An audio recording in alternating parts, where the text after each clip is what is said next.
my good wife, of course, had, our children would say something about having some kind of dessert. And my wife, jokingly, of course, although sometimes it didn't sound like a joke, and she would say, no, you can't have any dessert because your father spent all his money on buying Leicas. And then she would kind of have a little sweet smirk on her face or something, not meaning, because she knew that they were part of my life. Besides, it was her fault. She gave me the very first camera on May the 27th, 1949. 1950, sorry. And then my first published photo, front page of the Ottawa Citizen, shot with a Leica, of a stock car crashing. And it was published, front page, photo by Ted Grant. First ever photo published with my name under it. All the lights went on. I wanted to be a photographer. Oh my God, look at my picture on the cover. It says photo by Ted Grant. Isn't that neat? And then you go, yeah, well, I did it with a Leica. Anyhow, she started it all, and it just all happened. It just all happened. When you get a Leica in your hands, this is a whole brand new feeling and a different way of looking through the viewfinder and the rangefinder. But with the M cameras, there is a kind of physical, mental osmosis that happens. You have it in your hands. You can, I got to where I used 3 M cameras hanging around my neck. Top, wide angle, 21 usually, and then 35 or a 50, and maybe a 90 on the bottom one. You don't hang the long lens on the top one. It's no different than my arms. It's no different than my arms. You can get to that point. There isn't any kind of, gee, which lens do I need? I see the content and I know it's the belly one, if you like, with the 90 or whatever. That's up. If you go, oh my God, look at that great scene, you know, and you reach for the top camera with the 21 or a 15 mil lens. Click, click. All becomes part of your inner feelings. That's what happens with Leica. That's what happened to me. I got to a point. Look, I used everything else. I used speed graphics. I've used Rolleiflexes, Nikons, Canons, the whole bunch of them, under various times of my career. The Leicas were always #1. I always got back into being able to get the cameras, and in particular, the lenses that I wanted. Because again, it's a part of that love affair of mine. And without the Leicas, well, people have said, well, you could have used some other. And I go, no, and not get what I got with my Leicas because I learned their best features, and they gave me what I felt was the best I could get. I shoot predominantly available light. If you can see it, you can shoot it. If you understand light, and a lot of people go, oh, well, they're not too sure what I mean, but if you go to your library, find out if they have a book on Rembrandt, great, fantastic painter of many, many years ago. Look at his paintings. It's all available light. It's candle light. It's, yes, some are window light, some are, heaven only knows, some lanterns and what have you. But study his light, how he uses it.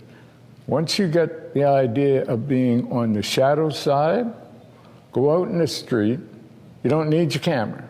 Go out in the street or wherever you want to go. Walk around looking for the shadow side. And then you'll find that, oh, if I cross over to the other side of the street, cool, look at, oh my gosh, that building looks so fantastic from over here because you'll cross the street. You learn to see the shadow side as fast as seeing the content. And away you go. And it's so simple. Rembrandt, that's what it's all about. So I arrived to take the picture of this CEO who doesn't like having his picture taken. So I arrived. It's just me and my camera bag. And the PR guy says, "Oh, where's your staff and all your lighting?" I go, "Well, gee, that's pretty bright in there. Is that his office there? Gee, is that ever bright in there? You sure you haven't got some curtains to kind of..." I'm joshing with him. Go, "No, it's me and the windows." And you could see the look on the staff of the PR guy. It's like, oh my God, what have we got ourselves into now? So now, I said, here's a plan. There's always a plan. You guys introduce me to him, I will take it from there. I walk over to the window, I look at the buildings across the street, and then I go, oh yeah, okay, there's that window has an orange curtain in it. All right, where is that one? Okay, you know, and if I got to be standing, if I turn a certain way, I know where that's going to be. I try to find 2 other spots. Now, the CEO arrives, we make the introduction, and I go, "Excuse me, sir, would you come on over here by the window, would you please?" Of course, now you can see the expression on his face, because they know they're popping some good money to have me come and take pictures, and there's only this guy with this little camera. And I go, yeah. And I said, I want to have a look at you. You know what? There's a window in that building across the street that there's an orange curtain in it. Find it. His mind now goes into, not me, he's looking for the orange curtain. So you now, the face and the eyes become alive because there's something going on up here other than that stupid photographer telling me to turn my head this way and that. So now, what I'm watching is how the light is shining, the natural light coming in the window. I already know which way he has to be so that I'm on the shadow side. You never tell them to turn their heads or do anything. They are looking for some element. Brain goes into, eyes go into. They're not getting their picture taken. They're looking for something. And you're going click, click, click, click, click.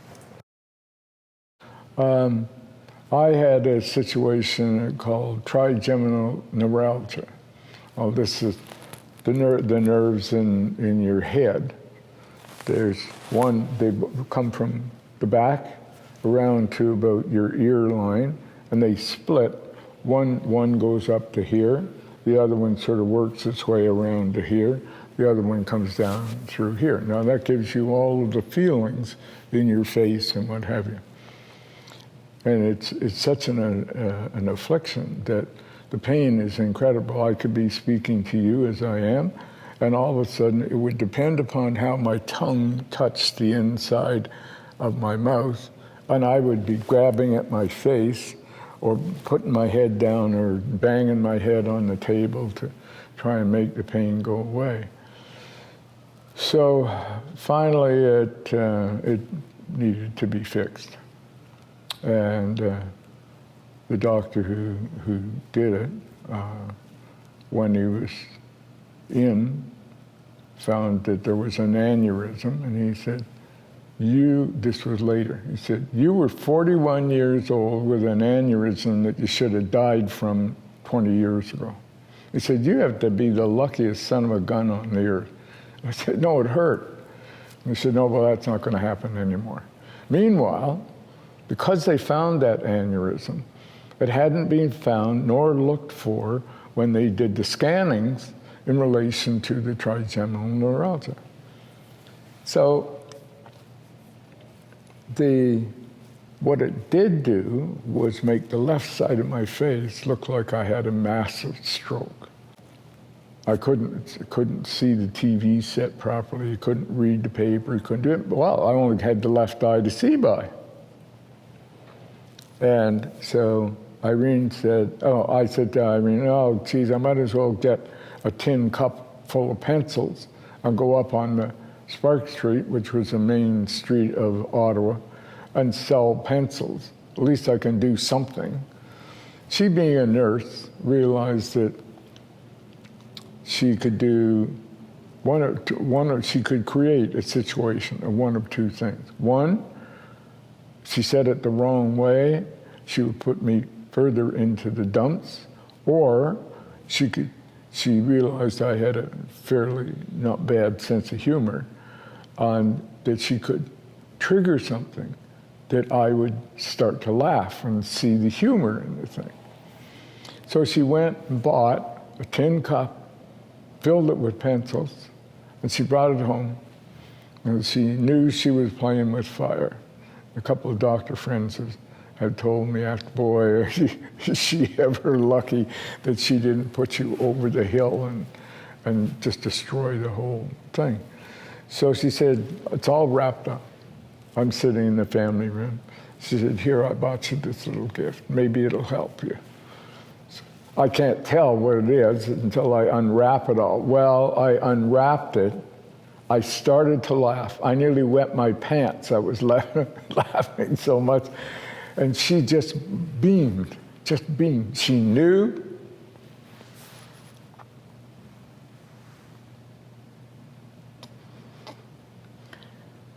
She knew. She lifted me out of it. We still have that cup and all the pencils. They're on the mantle in the living room. And it did. It changed. The whole attitude became, get better. What the hell are you doing with this moping about? Get better, get better. And it did. And it was a time thing anyway. It was there was no medicine or any other operations that could have corrected the thing. It was all part and parcel of fixing one thing that basically saved my life, and the doctor couldn't figure out I had lived to 41 years of age with the aneurysm that was in there. When I finally, at the end of the 4 months, and I could see properly through the viewfinder of my M cameras particularly, I said to the surgeon who had operated on me, I said, can I spend a week with you in the OR to take pictures? Just to take some pictures of you as a kind of record. I bet you don't have any pictures of it. Well, they look terrible. I said, well, whatever. I said, how about I spend next week with you? I'll come in on Monday morning and do whatever you tell me to. I'm there on the Monday morning. I had my scrubs on, cap, mask, all of that kind of stuff. And I just became the observer. And when I would go, oh, Jesus, look at that. Click. And it's all black and white, see? You use color in there, all you're going to get are all the, oh my God, look at all the blood, because it's red. Or they're going to, there's red over here, the wall paint is a different color, and all of those colors completely take away from the hands that have these beautiful highlights on the hands and whatever is happening here. Go black and white, it's here, total contrast, gorgeous, no color. It's the content. Then after about 3 days of shooting that way, one night I worked practically the whole night right through, making 11, 14 double weight paper prints, like not via printer. And so the next day I had them all packaged up, and I went to the doctor's lounge, and some of the assisting doctors were there. And so I went, oh yeah, Dr. Murphy, have a look at this, what do you think? And he's looking, oh, gee whiz, I've never seen a picture like that. I said, that's your hands. You're kidding. And I said, yeah, that's your hands. And here's something else. Blew him away.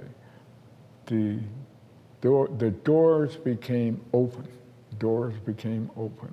And I was fascinated. I was learning something medical, because as a kid, I always wanted to be a doctor. And that of course, never happened, because economically, my folks didn't have the kind of money to put me through medical school. And I always wanted to be a doctor. Anyhow, as it turned out, the University of Victoria, along with several people apparently who nominated me or whatever, I received an Honorary Doctorate of Laws.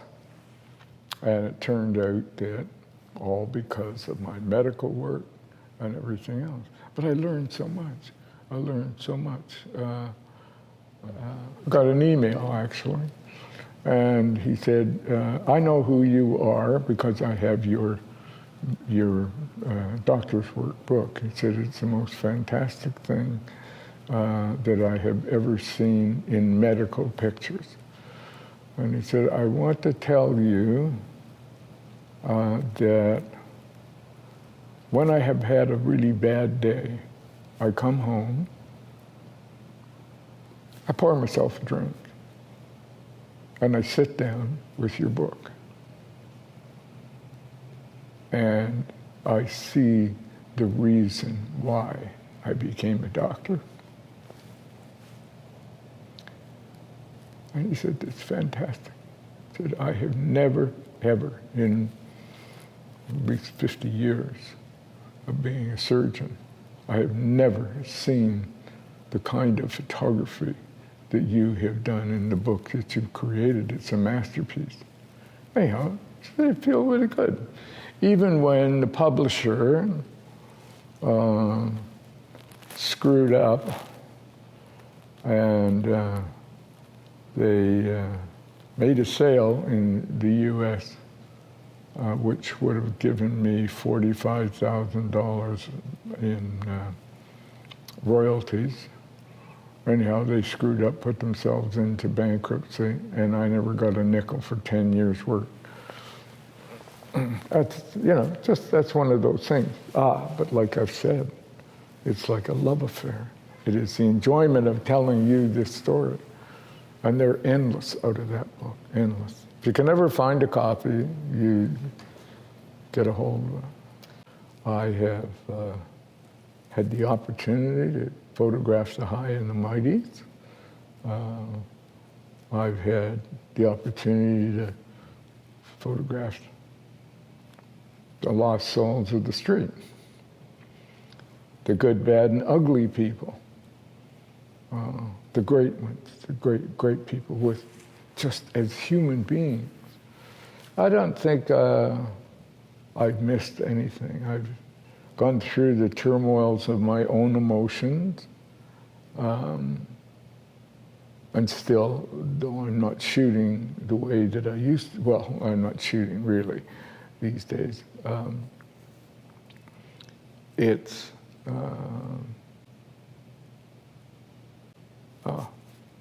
been a great love affair. I'm not dying until my 100th birthday. The plan is we're going to have the greatest party you can imagine. I've already got guests invited, and we're going to have a band, we're going to have a wonderful bar, great food, and everything. Oh, and we're going to have free taxis lined up in front of the house along the street, so that at 6 p.m., when the weather lady at Global Television in Vancouver Says, and over there in Victoria today, Ted Grant celebrates his 100th birthday. I fall over dead. The undertaker is there. They load me on the gurney, get me out of the road. The barkeep said, bar's open, food's on, and the band begins to play. I'm out of the way, and everybody has the party of all parties you can imagine. How's that for a departure?